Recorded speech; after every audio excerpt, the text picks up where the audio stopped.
My husband's best friend kept sleepwalking into our bed and cuddling him. I decided to heal her completely. My husband Jordan's best friend Megan started sleepwalking into our bed every time she stayed over, always ending up on his side pressed against him while I woke up to find another woman wrapped around my husband. The first time it happened in January, Megan was staying in our guest room after a night out, and I woke up at 3 a.m. to find her under our covers with her arms around Jordan's waist. Jordan woke up confused and Megan acted shocked, claiming she had no memory of walking to our room and must have been sleepwalking because she'd done it since childhood. She apologized profusely and said how embarrassing it was while wearing tiny pajamas that barely covered anything. Jordan believed her immediately and said we shouldn't make her feel bad about a medical condition she couldn't control. He actually comforted her while she cried about being so humiliated, hugging her in our bed while I stood there watching. The second time happened 2 weeks later when Megan stayed over after dinner, and again she ended up in our bed at 2 a.m., this time with her leg thrown over Jordan's body. She claimed the guest bed triggered her sleepwalking episodes because it was unfamiliar, and maybe she needed to sleep on our couch instead. Jordan said that was ridiculous, and she should just stay in the guest room, but maybe leave the door locked so she couldn't wander. But somehow she still managed to unlock the door in her sleep and find her way to Jordan's side of our bed perfectly, without bumping into anything or making noise. I suggested Megan stop staying over if she had such severe sleepwalking, but Jordan said I was being cruel to someone with a medical issue. He said Megan couldn't help it and we needed to be understanding friends. He actually got angry when I said it was suspicious that she only sleepwalked to his side of the bed and never got lost or went anywhere else. He said I was accusing his friend of lying about a serious condition, and that showed what kind of person I was. By February, Megan was staying over every weekend and sleepwalking into our bed like clockwork. She'd always end up spooning Jordan or having him spoon her, claiming she had no memory of it happening. Jordan started expecting it and would just let her stay when she showed up instead of waking her because he said disturbing sleepwalkers was dangerous.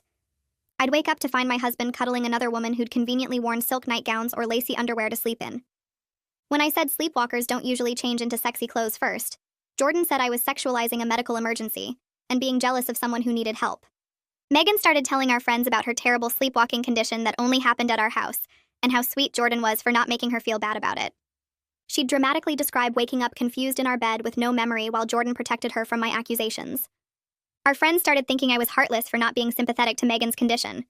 Some even suggested Jordan was such a good friend for handling it so maturely while I was being petty and suspicious.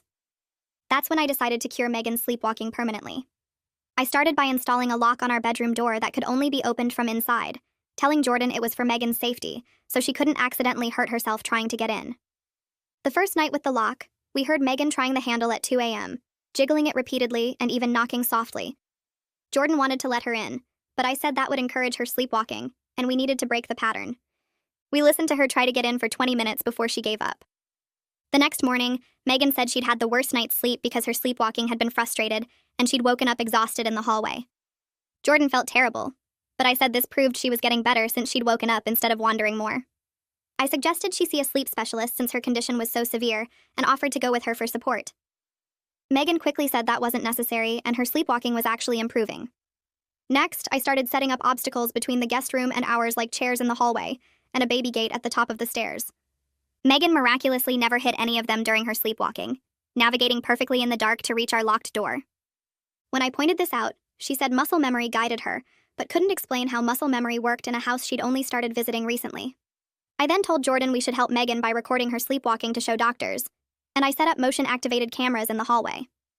Megan suddenly stopped sleepwalking completely, claiming the locked door had cured her because her subconscious knew it couldn't get in.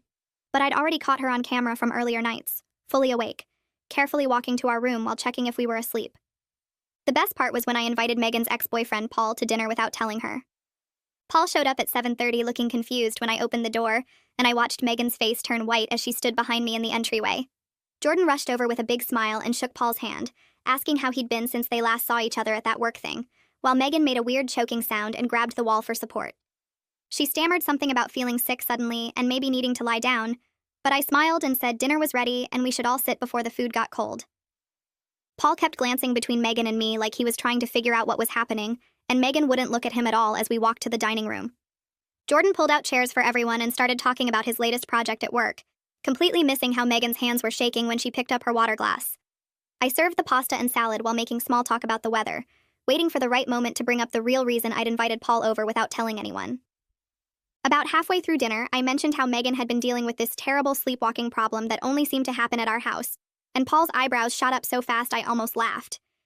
He put down his fork and looked at Megan with this expression I couldn't quite read, something between surprise and understanding, and Megan started eating faster like she wanted to finish and leave. Paul said he actually remembered Megan having a similar issue when they dated 3 years ago, except back then she kept sleepwalking into his roommate's bed instead of Paul's. Jordan stopped chewing and looked at Paul with interest, asking if she'd gotten help for it back then, and Megan kicked Paul under the table hard enough that he winced.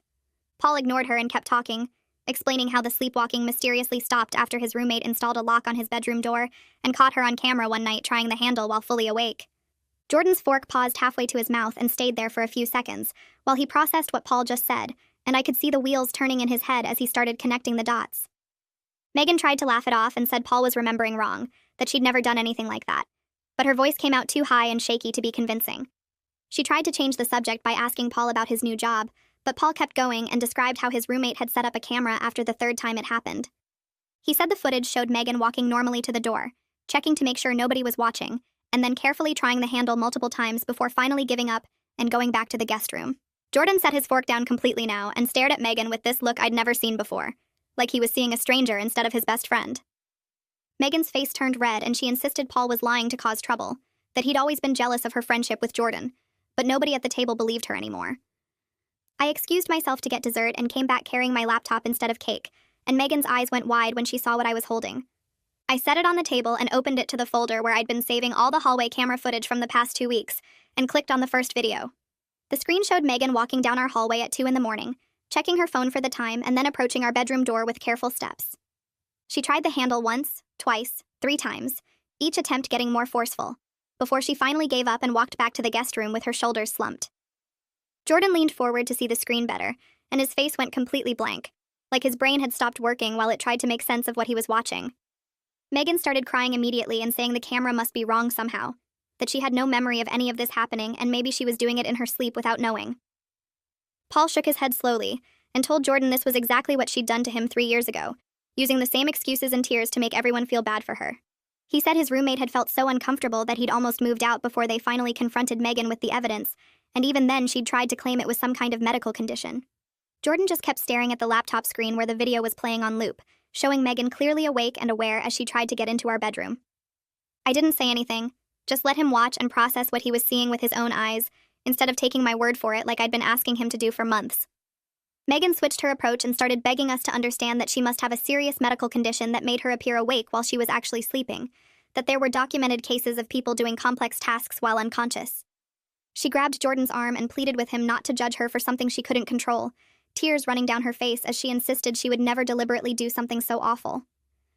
I calmly clicked to the next video, which showed Megan standing in our hallway texting on her phone before walking to our door and trying the handle. Then I played another video from a different night where she was scrolling through something on her phone screen, the light illuminating her face clearly as she stood outside our bedroom. I played a third video showing her checking the time, sighing in frustration when the door wouldn't open, and then typing out a text message before heading back to the guest room. Jordan pulled his arm away from Megan and asked her to explain how someone who was asleep could text on their phone and check the time, and Megan's mouth opened and closed without any sound coming out. Jordan's voice shook when he finally asked Megan directly why she would do this to him, why she would lie to his face for months and make him defend her against his own wife. Megan tried one more time to insist it wasn't what it looked like, that the videos were somehow misleading or taken out of context, but Jordan cut her off and asked her to just tell him the truth. Megan's face changed then, the tears stopping like someone had flipped a switch, and she stood up from the table so fast her chair fell backward. She shouted that we were both terrible friends who didn't understand real mental health struggles, that Jordan was choosing his jealous wife over someone who'd been there for him for years. She grabbed her purse and coat from the hall closet and stormed out of our house, slamming the door so hard the windows rattled. The 3 of us sat in silence for a minute, listening to her car start and speed away down our street. Paul was the first to speak, apologizing for not warning us earlier about Megan's behavior patterns. He explained that after their relationship ended and his roommate moved out, he'd assumed Megan had gotten professional help and worked through whatever was going on with her. He told Jordan that his former roommate Alexander had been so uncomfortable with Megan's nighttime visits that it affected his sleep and mental health, and their whole friend group back then had known Megan had serious boundary issues. Paul said Alexander eventually moved across town just to get away from the situation, and several people had stopped inviting Megan to gatherings because she made their partners uncomfortable. Jordan listened without interrupting, his face getting paler as Paul described incident after incident that sounded exactly like what had been happening in our house. Paul finished by saying he'd hoped Megan had changed in the past 3 years, but clearly she'd just found new people to target with the same manipulative behavior. Jordan sat frozen in his chair for almost an hour after Paul left, not touching his cold dinner or responding when I asked if he wanted anything. I watched him cycle through different emotions, his face showing anger and then guilt and then confusion, and then back to anger again. He kept picking up his phone like he wanted to call or text someone, then putting it back down without doing anything. I didn't push him to talk or try to make him feel better, just cleared the dinner dishes quietly and sat on the couch where he could see me if he needed me. I could tell he was processing the fact that his best friend had deliberately manipulated him for months, made him doubt his wife's sanity, and turned him into someone who defended boundary violations and gaslighting. The weight of realizing he'd been completely wrong about someone he trusted was crushing him, and he needed time to work through it on his own terms. The next morning, Jordan called Megan before I was even fully awake, and I could hear him talking in the kitchen while I got dressed.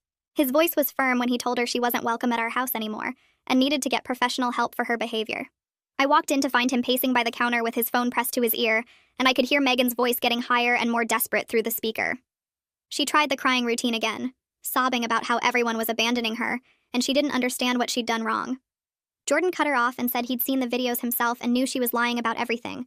Paul had confirmed she'd done this exact same thing in her previous relationship. Megan's crying stopped abruptly, and she started yelling that he was a terrible person for believing lies about her, but Jordan just ended the call and blocked her number right there while I watched. I spent the next few days watching Jordan process everything while keeping my distance emotionally. He'd pick up his phone to text someone and then put it down again, his face showing confusion and hurt. I could tell he wanted to reach out to Megan or maybe defend her still, but the evidence was too clear to ignore anymore. On Thursday morning, my phone started blowing up with texts from our friend group. I opened the messages to find Megan had sent a long post to everyone claiming I'd manipulated the camera footage using editing software and convinced Jordan to abandon her during a serious mental health crisis. She wrote that she was devastated her best friend believed his controlling wife over her, and asked everyone to pray for Jordan because he was clearly being isolated. My hands shook as I read her twisting everything to make me look like the villain. 3 different friends texted Jordan within an hour asking if he was okay, and if I was preventing him from talking to people. Jordan's face went red as he read the messages, and he actually threw his phone across the room onto the couch. He paced around our living room for 10 minutes before picking it back up and opening our group chat. I watched him type out a response, delete it, and start over twice before finally sending something. He wrote that Megan was caught on camera multiple times fully awake and deliberately trying to enter our bedroom, not sleepwalking like she claimed. He explained that her ex-boyfriend Paul had confirmed she did the exact same thing in a previous relationship, and that his former roommate had to move out because of her behavior. Jordan finished by saying he was disappointed. So many people assumed his wife was lying without ever asking for his perspective or looking at the evidence themselves. His message sat there in the chat for almost 20 minutes with nobody responding. Then Kira sent a private message just to me saying she needed to apologize. She wrote that she'd taken Megan's side automatically without hearing me out first, and she felt terrible about it. Kira admitted she found it easier to believe a medical condition than to consider that someone they all liked would do something so manipulative and creepy. She asked if we could meet for coffee so she could apologize in person. I agreed, and we met at a cafe near my work the next afternoon. Kira looked uncomfortable when she sat down across from me, fidgeting with her coffee cup and not making eye contact at first. She started by saying she was sorry for not believing me when I tried to explain what was happening. Then she told me something that made my stomach drop. She confessed that Megan had tried to cuddle with her husband during a movie night at their place last year, when Kira went to the bathroom. Megan had scooted right up against him on the couch and put her head on his shoulder, claiming she was cold and just being friendly when Kira came back. Kira had brushed it off as awkward social skills at the time, but now she could see it was part of a bigger pattern.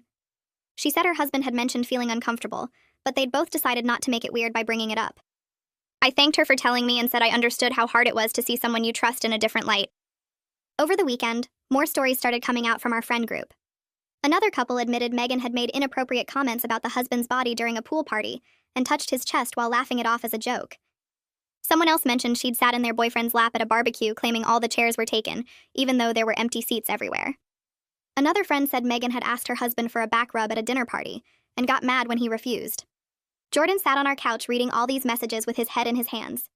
He looked devastated as he realized he'd spent months defending someone who made multiple people uncomfortable, but nobody wanted to speak up about because she was his best friend. I felt bad for him even though part of me was still angry he hadn't believed me sooner. On Sunday afternoon, my sister Eliza drove up from 2 hours away after I called her and told her everything that happened. She walked into our house and immediately hugged me for a solid minute without saying anything. Then she turned to Jordan and told him directly that he owed me a massive apology for dismissing my concerns so completely. She said I'd spent months being gaslit and isolated while he chose to believe someone else over his own wife. Jordan nodded and said he knew he'd messed up badly. Eliza didn't let him off easy, though. She listed specific times I'd called her crying because I felt crazy and alone in my own home while Jordan defended Megan. She told him that kind of damage doesn't just go away because the other person is gone now. Jordan listened without trying to defend himself, and when Eliza finished, he turned to me.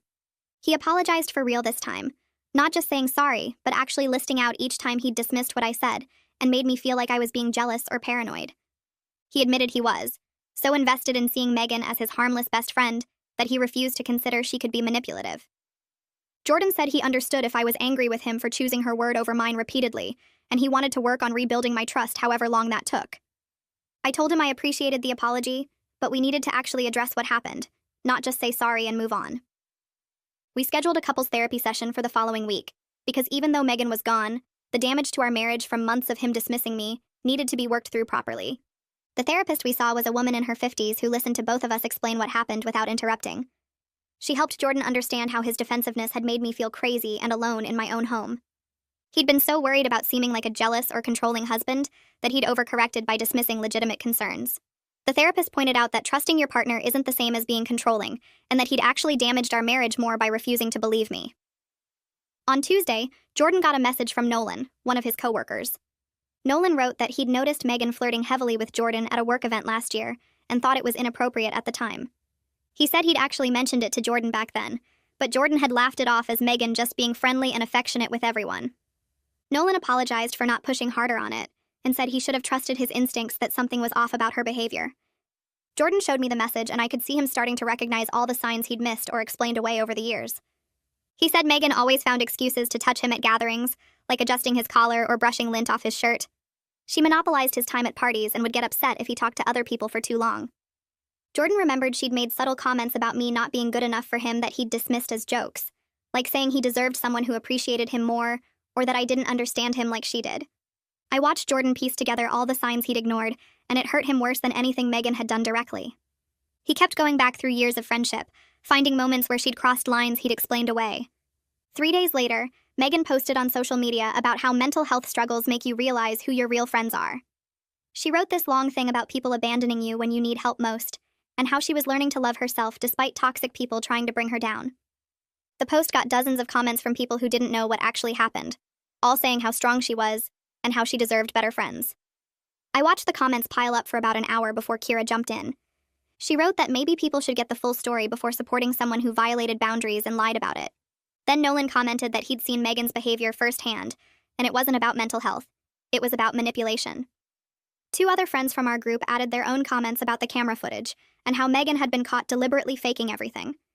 Megan deleted the whole post within 20 minutes, but screenshots were already floating around our friend circle. Jordan got a message the next morning from someone named Alexander, who said Paul had given him our contact info. Alexander explained he used to be Paul's roommate 3 years ago when Paul and Megan were dating. He wrote that he felt sick when Paul told him what happened at our house because the exact same thing had happened to him. Megan had stayed over at their apartment multiple times and kept ending up in Alexander's bed instead of Paul's. Everyone told Alexander he was overreacting when he said it felt wrong and invasive. They said Megan had a medical condition, and he was being insensitive by making her feel bad about something she couldn't control. Alexander wrote that he eventually just moved out because he couldn't handle waking up to find his friend's girlfriend in his bed anymore, and everyone made him feel like the bad guy for it. He thanked us for finally proving he wasn't crazy, and said he'd spent 3 years wondering if he really had been too harsh on someone with a sleep disorder. I showed the message to Jordan and watched his face go pale. He realized Megan had been doing this for years to multiple people, perfecting her act and using the same excuses every time. I suggested maybe Jordan needed some space from the whole friend group to process everything that happened. He'd been friends with most of these people for over a decade, and finding out his best friend manipulated everyone was a lot to handle. But Jordan shook his head and said he wanted to face it directly instead of hiding. He sent out a group message inviting our closest friends to dinner at our house the following Saturday. Jordan wrote that he wanted to clear the air and make sure everyone understood what actually happened with Megan. He said he owed people explanations and apologies for his part in enabling her behavior. 8 people confirmed they'd come, which was basically our core friend group minus Megan. I spent Saturday afternoon cooking while Jordan paced around the house rehearsing what he wanted to say. When everyone arrived, you could feel the tension in the room. Nobody knew exactly what to expect, and half of them probably thought Jordan was going to defend Megan again. We all sat down in the living room with drinks, and Jordan stood up in front of everyone. He started by taking full responsibility for refusing to listen when people expressed concerns about Megan. He explained how the camera footage showed her fully awake and deliberately trying to get into our bedroom night after night. Jordan told them about Paul's testimony that Megan had done the exact same thing in her previous relationship and about Alexander having to move out because of her behavior. He apologized directly to me in front of everyone for making me feel like I was going crazy in my own home. Jordan's voice cracked when he said he'd chosen to believe Megan's lies over his wife's legitimate concerns, and he understood how much damage that caused. Kira spoke up and shared the story about Megan trying to cuddle with her husband during movie night. She admitted she'd convinced herself it was just awkward social skills because it seemed easier than believing someone they all liked would do something manipulative. 2 other friends nodded, and one guy named Darren said Megan had been way too touchy with his girlfriend at a party last year. His girlfriend had mentioned feeling uncomfortable, but Darren brushed it off as Megan just being affectionate with everyone. Another friend named Sophie admitted Megan had made comments about her boyfriend that crossed lines, but Sophie had ignored it because everyone said Megan was harmless. The group sat there realizing they'd all witnessed pieces of a pattern, but nobody had connected them because Megan kept everyone separate. Each incident seemed small on its own, but together they showed someone who deliberately pushed boundaries and played victim when called out. Darren asked if we were planning to take legal action against Megan for what she did. Jordan and I looked at each other and I shook my head. I told everyone we just wanted Megan out of our lives completely. The cameras and testimony were enough to protect ourselves and warn others, and dragging this through courts would just extend the nightmare. Jordan agreed and said we had the evidence we needed to make sure people knew the truth, and that was enough for us. 2 days later, Jordan's phone dinged with an email notification. He opened it and his expression went from confused to angry in about 3 seconds. He handed me his phone without saying anything. The email was from Megan, and it went on for paragraphs about how she did have real feelings for Jordan. She wrote that her subconscious was trying to be close to him through the sleepwalking, because she'd been in love with him for years. Megan claimed she never meant to hurt anyone, and the feelings just became too strong to control. She said maybe in another life they could have been together, and she hoped someday Jordan would understand she was just following her heart.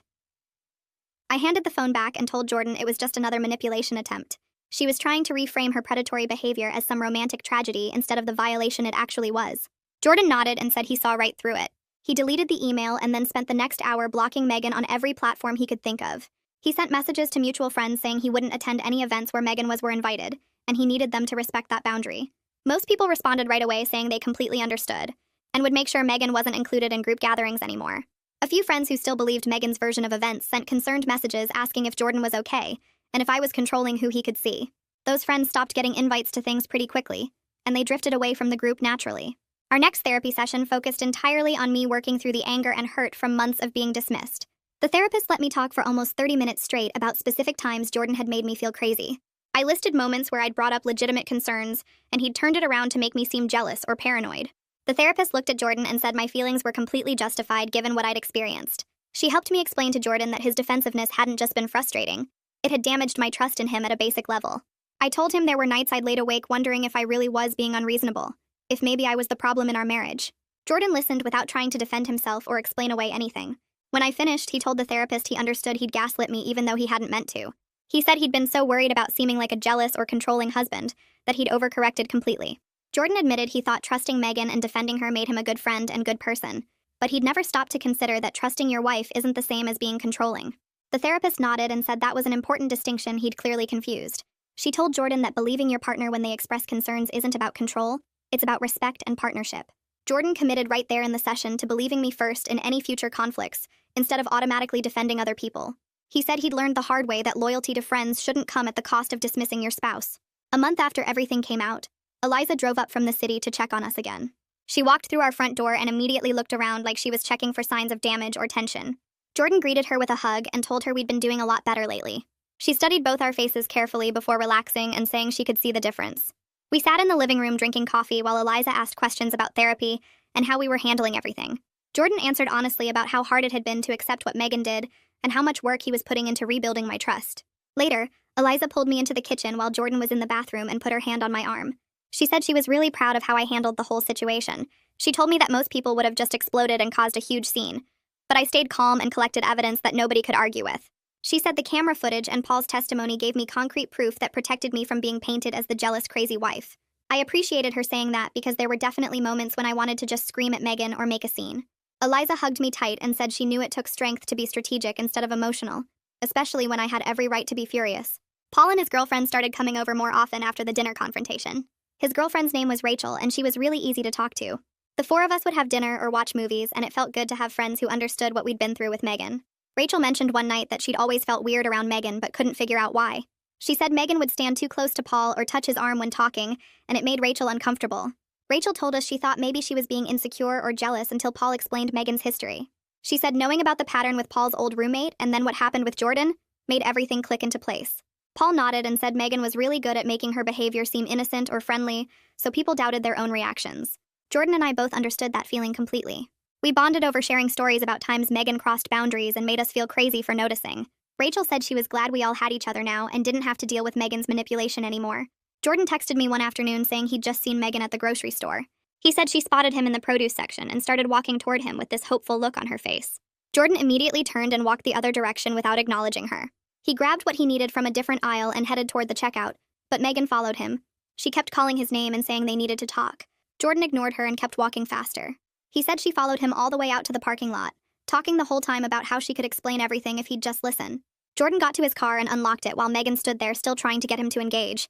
He climbed in, started the engine, and backed out while she was mid-sentence about missing their friendship. He drove away and watched her standing alone in the parking lot in his rearview mirror. When he got home, he looked shaken up, but also relieved that he'd held firm and not let her draw him into conversation. A few days later, I got a message from Megan on social media. The message was long and said she wanted to apologize to me directly and take full responsibility for everything she'd done.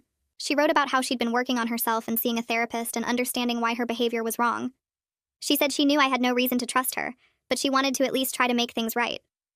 I read the whole message and felt nothing but tired. I showed it to Jordan and he said it was probably just another attempt to get back into our lives. I remembered what our therapist said about engaging with manipulative people. She'd warned me that responding to Megan would just open the door for more contact and manipulation. Megan would see any response as permission to keep trying. I closed the message without replying and blocked her on that platform too. Jordan said I made the right call and we didn't owe her anything, not even acknowledgement of her apology. 3 months had passed since the dinner where everything came out. Jordan and I were sitting on the couch one evening when he suddenly said he felt really embarrassed about how blind he'd been. He talked about all the signs he'd missed or explained away over the months. I could see he was genuinely struggling with feeling stupid for not seeing what was so obvious in hindsight. I reminded him that manipulative people are experts at manipulation. I told him Megan targeted him specifically because she knew his personality. She knew he was loyal and kind and would defend a friend against accusations. She used his good qualities against him by making him think protecting her meant he was being a good person. Jordan nodded slowly and said he'd been so worried about seeming controlling or jealous that he went too far the other way. I squeezed his hand and said what mattered was that he saw the truth now and was working to make things right. We had a serious conversation that same week about boundaries for overnight guests. Jordan brought it up first, saying he wanted to establish clear rules so nothing like this could ever happen again. We agreed that anyone staying in our guest room needed to respect our privacy completely. That meant no coming into our bedroom for any reason unless it was an actual emergency. We also decided that we both had to be comfortable with whoever was staying over. If either of us felt weird about someone, we'd discuss it and find another solution. Jordan looked at me seriously and said he never wanted to put me in a position again where I felt unsafe or disrespected in our own home. He said our house should be our safe space and he'd failed to protect that. I appreciated him saying it out loud and taking responsibility. Kira called me one afternoon sounding frustrated and annoyed. She said Megan had tried to reach out to her through a mutual acquaintance. Megan apparently told the acquaintance that everyone had misunderstood the whole situation. She claimed the camera footage was taken out of context and didn't show the full picture. The acquaintance passed the message along to Kira thinking she might want to hear Megan's side. Kira shut it down immediately. She told the acquaintance she'd watched the videos herself multiple times and saw exactly what happened. She said there was no context that would make Megan's behavior okay. Kira also told the acquaintance not to pass along any more messages from Megan because she wasn't interested in reconnecting. She called to warn me that Megan might try the same approach with other friends. I thanked her for the heads up and for standing firm.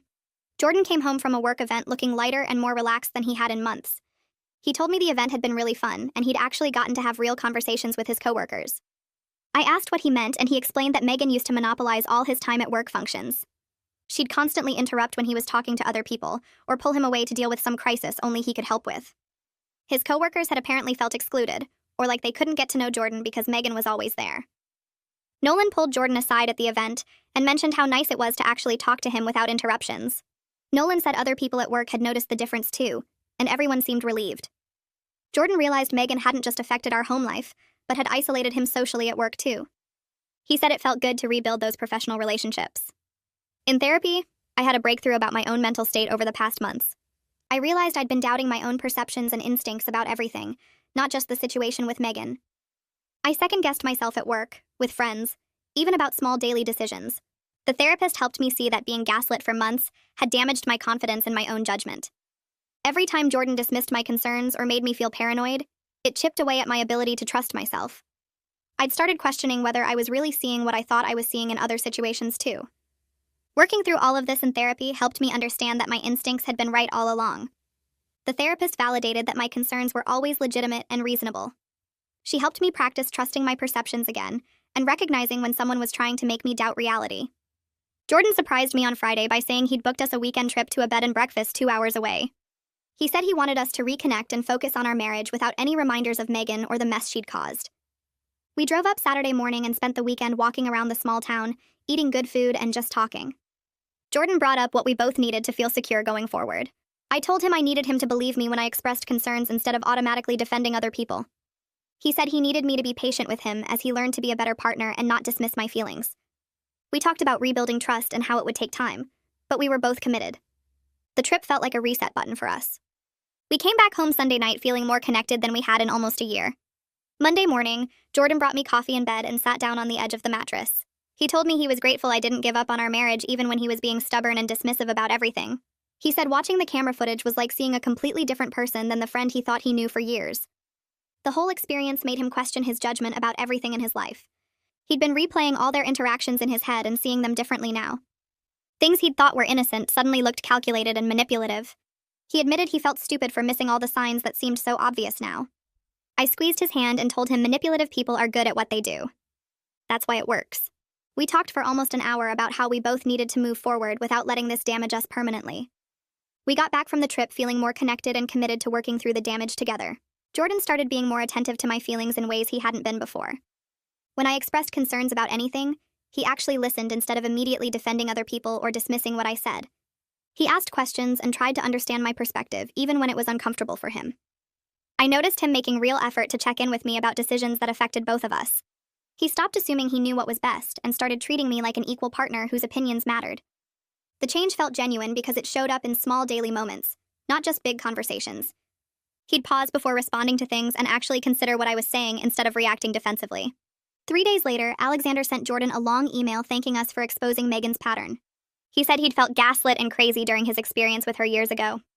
Everyone told him he was overreacting to innocent sleepwalking, and he started doubting his own perceptions. He moved out of his apartment instead of dealing with the situation because nobody believed him.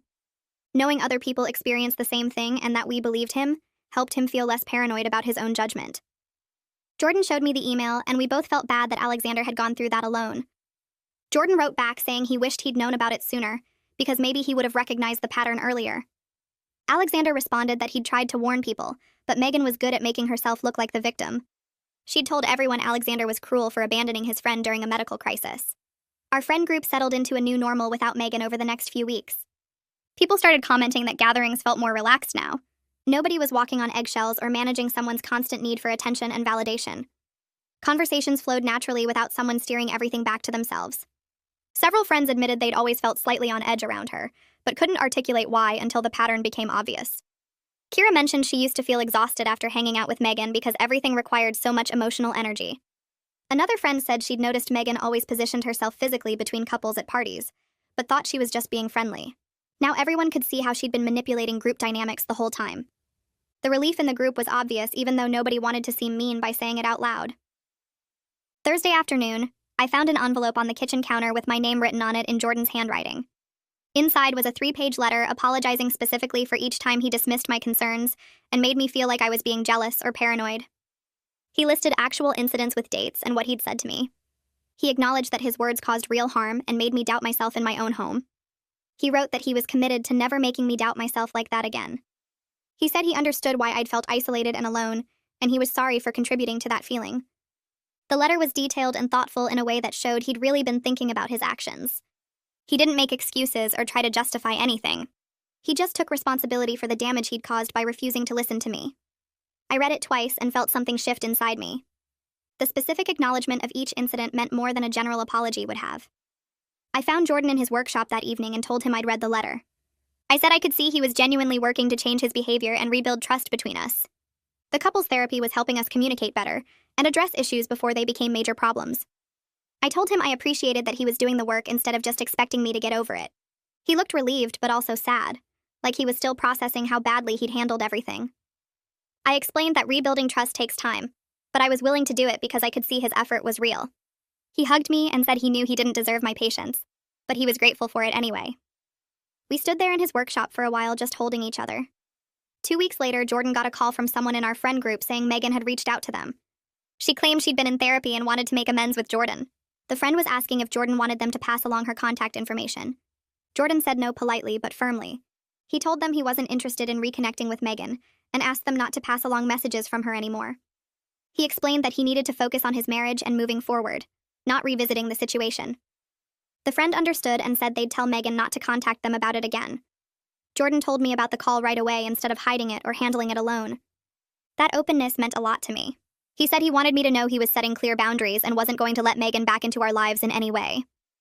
6 months after the confrontation, Jordan and I were in a much better place in our marriage. We'd learned to communicate more openly about things that bothered us instead of letting resentment build. He'd proven through consistent actions over time that he trusted and believed me. The therapy sessions continued even though things were better because we both wanted to maintain the progress we'd made. We went on regular date nights and actually talked about our feelings instead of just going through the motions. Jordan checked in with me about social plans and respected my boundaries without making me feel guilty. I felt safe in my own home again. The guest room didn't carry the weight of bad memories anymore. We'd even had other friends stay over without any weirdness or anxiety. Our relationship felt stronger because we'd worked through something difficult together instead of letting it destroy us. Kira hosted a dinner party on Saturday night and invited our whole friend group. She made a point of toasting to healthy boundaries and real friendships during dinner. Everyone laughed and agreed, raising their glasses. The toast acknowledged how much better the group dynamics were without someone constantly manipulating situations for attention. Nobody said Megan's name, but everyone knew what Kira meant. The evening felt light and fun in a way gatherings hadn't felt in a long time. People relaxed and enjoyed themselves without managing someone else's drama.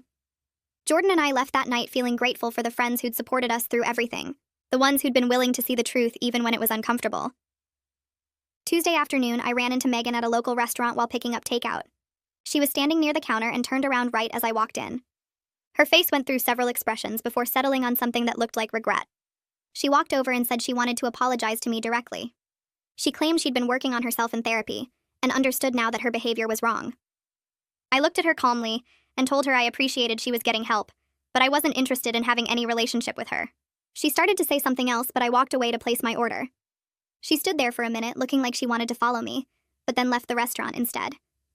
I got my food and drove home feeling proud of myself for handling it without anger or drama. Jordan asked how the pickup went, and I told him about seeing Megan. He said he was proud of how I'd handled it with dignity and clear boundaries. He said he was glad we could both move forward without anger eating us up, even though what she did was completely wrong. I nodded and told him I felt the same way. The restaurant encounter had tested me, but I'd handled it exactly how I wanted to. No yelling, no drama, just clear boundaries, and then walking away. Jordan squeezed my hand across the dinner table and said he was learning from how I handled difficult situations. Over the next few weeks, our marriage continued getting stronger. Jordan became way more aware of boundaries with everyone, not just with situations involving women. He checked in with me before making plans that affected both of us. He listened when I voiced concerns instead of getting defensive. I learned to speak up more clearly about what bothered me instead of letting things build up. The therapy sessions helped us develop better communication patterns that actually worked. We talked through disagreements without one of us shutting down or getting angry. Our relationship felt solid in a way it hadn't before, like we'd built something stronger by working through the worst parts together. Paul called Jordan in early August to share big news. He and his girlfriend were getting engaged and wanted us to be in their wedding party. Jordan accepted immediately and congratulated him. That Saturday, we met them for a celebration dinner at their favorite restaurant downtown. Paul's girlfriend showed off her ring and talked excitedly about wedding plans. During appetizers, Paul raised his glass and made a toast about finding the right person and surrounding yourself with good friends who actually care about you. Then he grinned at me and added that at least they knew I was really good at spotting red flags and solving problems in smart ways. Everyone laughed and Jordan agreed, saying I'd definitely proven that skill. Paul's girlfriend said she felt lucky to have friends like us who would look out for them. The evening felt easy and fun, celebrating something happy without any weird tension or drama hanging over it. We left that night feeling grateful that something good had come from the mess with Megan. Paul had found someone who made him genuinely happy, and we'd all become closer friends through everything. A few weeks later, I came home from grocery shopping to find Jordan in the garage surrounded by wood pieces and tools. He'd set up a whole woodworking area without telling me. I asked what he was doing, and he said he'd started a new hobby. He wanted to build things with his hands, create something real and lasting. Over the next month, he spent evenings and weekends out there working on a project he wouldn't let me see. He came inside with sawdust in his hair and on his clothes, looking tired but satisfied. Finally, in September, he brought a beautiful wooden jewelry box into the bedroom. The craftsmanship was incredible for someone who'd just started. He'd carved designs into the lid and lined the inside with soft fabric. Jordan handed it to me and said he wanted to make something meaningful that showed how much our relationship mattered to him. He said the box represented his commitment to us, something solid and carefully built that would last. I ran my fingers over the smooth wood and felt tears starting. The gift meant more than any store-bought thing, because he'd put real time and effort into creating it specifically for me. Around the same time, I started reaching out to friends I'd drifted away from during the months when Megan was around. She'd taken up so much space in our social life that other friendships had fallen by the wayside. I called my friend Rachel, who I used to meet for coffee every week. She answered right away and sounded happy to hear from me. We met up that Thursday, and she said she'd been wondering what happened but didn't want to intrude or seem nosy. I explained the whole situation with Megan and how it had finally gotten resolved. Rachel admitted she'd sensed something off about Megan the few times they'd met, but couldn't put her finger on what exactly. She was relieved things had worked out and said she'd missed our regular hangouts. Over the next few weeks, I reconnected with several other friends the same way. They were all supportive and glad to hear Jordan and I had worked through everything. A few mentioned they'd noticed me seeming stressed or distant, but hadn't known how to bring it up. Getting those friendships back felt like reclaiming parts of my life that had been slowly disappearing. In October, Kira sent a message to our whole friend group suggesting we plan a vacation together. She proposed renting a beach house for a long weekend. Everyone responded with excitement, and we picked dates that worked for most people. The planning process itself felt different from it used to. Nobody had to manage anyone's drama or walk on eggshells about who could room with who. We just made straightforward decisions about logistics and what activities sounded fun. The actual trip in November was even better. We spent days on the beach, cooked meals together, played games at night, and just relaxed. Nobody created tension or demanded constant attention. One evening, while we were all sitting around the fire pit, Kira said out loud that this was what normal friendships were supposed to feel like. Everyone laughed and agreed. Jordan squeezed my shoulder and said he was glad we had friends who actually cared about each other instead of using people for validation. The whole weekend reminded me what healthy relationships looked like. When we got back from the trip, Jordan got called into his boss's office. I worried something was wrong, but he came home that evening grinning. He'd gotten promoted to senior project manager with a significant raise. His boss had praised his work quality and leadership over the past year. That night at dinner, Jordan said something that surprised me. He told me part of his success came from having more mental energy now. When Megan was constantly around, her demands for attention and validation had drained him even at work. He'd spent mental energy managing her feelings and dealing with the tension at home. Now that she was completely out of our lives, he could focus properly on his job and other things that actually mattered. His coworkers had noticed the change too. Several of them congratulated him the next day and mentioned he seemed much happier overall. One guy said Jordan had been distracted and stressed for months, but now seemed like himself again. Jordan realized he hadn't even noticed how much Megan's manipulation had affected every part of his life until it stopped. Around the same time Jordan got promoted, I started a new job I was really excited about. The position was exactly what I'd been looking for in my field, with better pay and opportunities for growth. Jordan celebrated with me without any of the weird insecurity Megan used to prey on. He never made comments about me being too busy or not having enough time for him. He asked about my projects and listened when I talked about work challenges. When I had to stay late or bring work home, he supported it instead of making me feel guilty. I realized how different this felt from before. During the Megan situation, she'd made little comments about me prioritizing career over Jordan, planting seeds of doubt about whether I was a good wife. Jordan had absorbed some of that messaging even if he didn't realize it. Now he genuinely wanted me to succeed and never questioned whether my achievements somehow threatened our relationship. Having that support made me feel secure in ways I hadn't fully appreciated before. In early December, we decided to host a dinner party at our house. I'd been avoiding having people stay over because the guest room still carried bad memories, but enough time had passed that I wanted to reclaim that space. We invited 6 friends, including Kira and her husband. I spent the day cooking and setting everything up. When people started arriving, I felt completely relaxed instead of anxious. The guest room was just a room again, not a source of stress. We ate dinner, played board games, and some people ended up staying over because they'd had too much wine. I offered the guest room to Kira and her husband without any weird feelings. The next morning, we all had breakfast together, and it felt perfectly normal. Nobody wandered into our bedroom. Nobody created drama or made things uncomfortable. I realized while cleaning up that I felt completely comfortable and safe in my own home again. The house belonged to Jordan and me, not to memories of someone who'd violated our space and trust. Right before Christmas, my sister Eliza came to visit for the holidays. She'd been checking in regularly since everything happened with Megan, worried about whether Jordan and I would actually work things out. The first evening she was there, she pulled me aside while Jordan was in the garage. Eliza said she could see how much stronger Jordan and I were as a couple now. The way we interacted felt different, more solid and genuine. She admitted she'd been really worried we might not make it through such a serious breach of trust. When someone dismisses your concerns that completely and makes you doubt your own perceptions, it damages something fundamental. But we'd proven her wrong by actually doing the work to fix what was broken. Jordan had made real changes in how he listened and respected my instincts. I'd learned to advocate for myself more clearly instead of hoping he'd just figure things out. Eliza hugged me and said she was proud of both of us for not taking the easy way out. Plenty of couples would have either ignored the problems or given up entirely. We'd chosen the harder path of actually addressing everything head-on and rebuilding from there. A few weeks later, Jordan and I stood in the hallway looking at the motion cameras we'd installed months ago. He reached up and started unscrewing the first one from the wall. I held the stepladder steady while he worked. He handed the camera down to me and moved to the next one. We didn't really need them anymore since Megan was completely out of our lives. Jordan stepped off the ladder and looked at the small pile of equipment we'd accumulated. He shook his head and said he was glad we had the documentation of everything that happened, but he was happier we didn't need surveillance in our own home anymore. I agreed and told him it felt good to take them down. We both started laughing about how completely absurd the whole situation had been. The fact that we'd needed cameras to prove someone was faking sleepwalking seemed ridiculous now that it was over. Jordan carried the equipment to the garage while I folded up the ladder. The hallway looked normal again without the little black boxes mounted near the ceiling. Our anniversary arrived in mid-January, and Jordan surprised me with dinner at the restaurant where we'd had our first date. After we finished eating, he pulled out a card and handed it across the table. I opened it and read what he'd written inside. He thanked me for being patient while he learned to be a better partner. He wrote that almost losing my trust had taught him what really mattered in our marriage. He said he was grateful I'd given him the chance to make things right instead of just giving up on us. I felt my eyes get wet reading his words. I reached across the table and squeezed his hand. He squeezed back and told me he meant every word. The whole experience with Megan had forced us to work through problems we might have ignored otherwise. We'd come out stronger because we'd actually dealt with the hard stuff instead of pretending everything was fine. About a month later, Kira called me with news she'd heard through mutual friends. Megan had apparently moved to a different city for what she called a fresh start. Nobody in our group had heard from her directly or knew exactly where she'd gone.